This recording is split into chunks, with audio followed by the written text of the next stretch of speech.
Renault Clio 172 Phase 2 JC5 gearbox. So I've converted it from the old rod change to cable change. Why would I do that when the rod's perfectly good?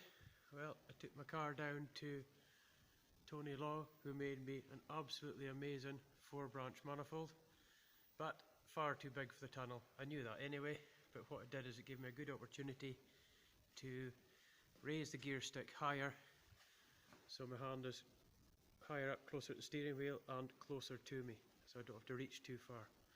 So what did I do to get there?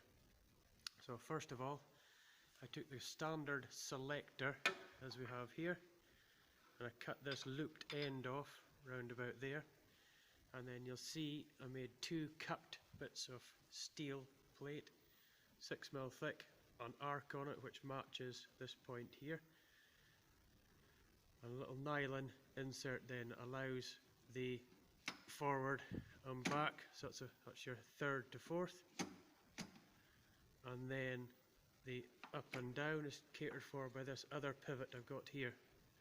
So pivot taken off the sump, a couple of 10mm bolts, again a heavy 6mm plate, and then a pivot with about a 2.5 to 1 ratio.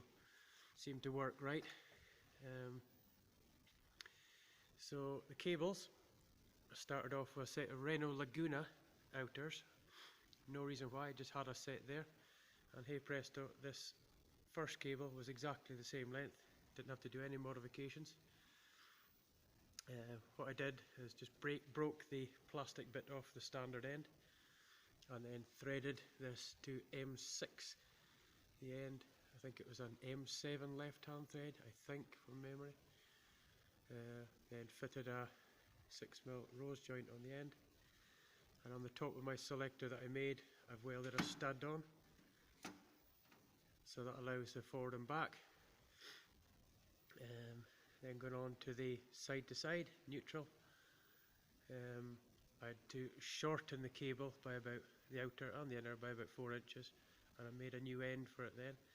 Again, they're allowed to move because the cables do go up and down on side to side, so I made this similar setup to what was on the back of my Coolerworx R56 Mini Selector, which I have inside the car.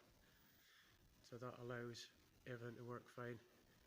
So yeah, I had to solder the inner cable into a new rod, so I drilled it about 25mm in, soldered the cable in, and then bit of Araldite inside there, and also crimped this as well with a hydraulic crimper, just a little squeeze. First time I did it was too tight, I had to cut it again, hence why this is a little bit longer. So just a little nip this time with a bit of Araldite, and it's held really well.